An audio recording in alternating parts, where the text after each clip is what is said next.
امریکہ میں ایک شیعہ جوان پڑھنے گیا، دینی تعلیم اپنی پوری کر کے پھر گیا دنیاوی تعلیم کے کچھ مضامین پڑھنے کے لیے۔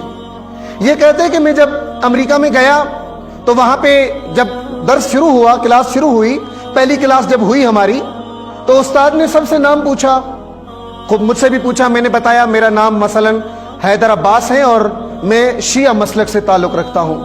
یہ جوان کہتے ہیں کہ جیسے ہی میرے استاد کو پتا چلا کہ میں شیعہ ہوں، پوری کلاس میں استاد نے میرا مذاق اڑایا، صرف شیعہ ہونے پر اس امریکی ٹیچر نے، امریکی پرنسپل نے، امریکی لیکچرر نے میرا مذاق اڑایا پورے کلاس میں۔ یہ جوان کہتے ہیں کہ مجھے اس وقت غصہ تو آیا، لیکن میں نے فی الحال برداشت کر لیا، اور پھر میں نے اگلے دن نہج البلاغہ انگلش ٹرانسلیشن میں، انگلش ترجمے میں نے لی، اور میں نے اسی استاد کو نہج البلاغہ تحفے میں دے دی۔ یہ جوان کہتے ہیں کہ 7-8 دن گزر گئے اور ہمارا استاد کلاس میں آتا تھا، درس پڑھاتا تھا، لیکن میرا کوئی نام بھی نہیں لیتا تھا اور اپنا درس پڑھا کے چلا جاتا تھا۔ کہتے ہیں کہ 8ویں یا 9ویں دن اس استاد نے مجھے اپنے کمرے میں بلایا۔ میں کمرے میں گیا تو استاد پیپر پڑھ رہے تھے، نیوز پیپر پڑھ رہے تھے، اخبار پڑھ رہے تھے۔ میں جیسے ہی دروازے سے اندر آیا تو اس نے سامنے اخبار رکھی اور کہا، علی حیدر، جانتے ہو آج اخبار میں کیا چھپا ہے؟ کہا جی میں نے نہیں پڑھی اخبار۔ کہا کیا چھپا ہے؟ کہا چھپا یہ ہے کہ امریکہ میں ایک جوان نے خودکشی کر لی ہے، اور جو کتاب تم نے مجھے تحفے میں دی ہے، جو کتاب تم نے مجھے دی ہے اور میں نے پڑھی ہے، اس کے مطابق میرا یہ نظریہ ہے کہ کائنات میں دنیا کے جس کونے میں بھی جو بھی خودکشی کرے گا اس کے ذمہ دار تم شیعہ ہو، ذمہ دار تم شیعہ ہو۔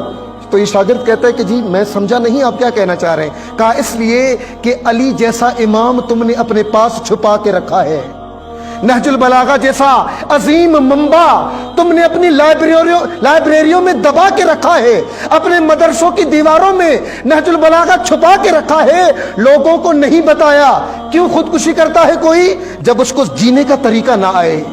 خودکشی کیوں کرتا ہے کوئی؟ جب وہ دنیا سے تنگ آ جائے۔ کہا جو زندگی گزارنے کے اصول علی نے نہج البلاغہ میں بیان کیے ہیں، اگر دنیا کو وہ اصول پتہ چل جائے، کوئی خودکشی نہیں کرے گا، کوئی خودکشی نہیں کرے گا۔ اس کے ذمہ دار تم شیعہ ہو۔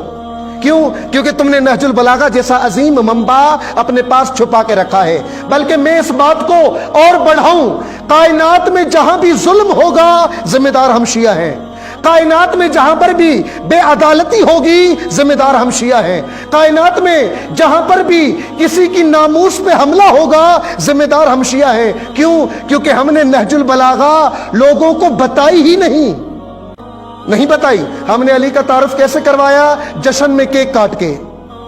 ہم نے علی کا تعارف کیسے کروایا؟ بھنگڑے ڈال کے۔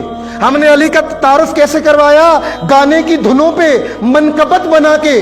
یہ ہم نے علی کا تعارف کروایا۔ یہ نہج البلاغہ پوری دنیا میں عام کرنا ہمارا کام ہے۔ یعنی جب عدالت کسی نے سیکھنی ہو اس کا منبع نہج البلاغہ ہو، اگر کسی نے علم سیکھنا ہو اس کا منبع نہج البلاغہ ہو، اگر کسی نے سیاست سیکھنی ہو اس کا منبع نہج البلاغہ ہو، اگر کسی نے وقار سیکھنا ہو اس کا منبع نہج البلاغہ ہو۔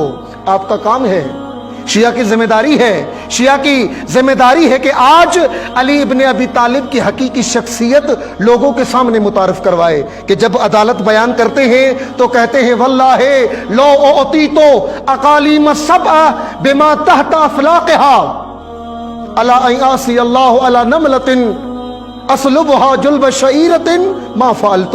فرمایا اگر تمام دنیا، ساتوں بر اعظم، تمام دنیا اور جو کچھ زمین اور آسمان کے درمیان میں ہے، اگر سب کچھ علی کو دے دو اور اس کے بدلے میں علی سے یہ کہو کہ ایک چونٹی کے منہ سے اپنا لقمہ چھین کے علی لے لے، تو پھر بھی علی یہ کام نہیں کرے گا۔ یہ عدالت ہے۔ سیاست کیا ہے علی کی؟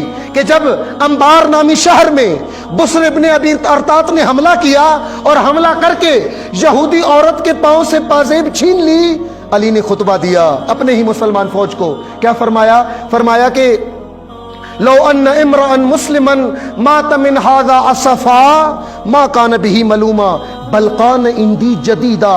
فرمایا مسلمانوں کے دور حکومت میں ایک یہودی عورت کے پاؤں سے پازیب چھین لی گئی. مسلمانوں اگر اس یہودی عورت کے پاؤں سے پازیب چھیننے کا واقعہ سن کر اگر کوئی شرم کے مارے ڈوب کے مر جائے علی تعجب نہیں کرے گا. علی تعجب نہیں کرے گا. بتاؤ علی کی عدالت, دکھاؤ علی کی عدالت, دکھاؤ علی کی سیاست, بتاؤ علی کا علم, تاکہ دنیا سمجھے کہ علی کس ہستی کا نام ہے.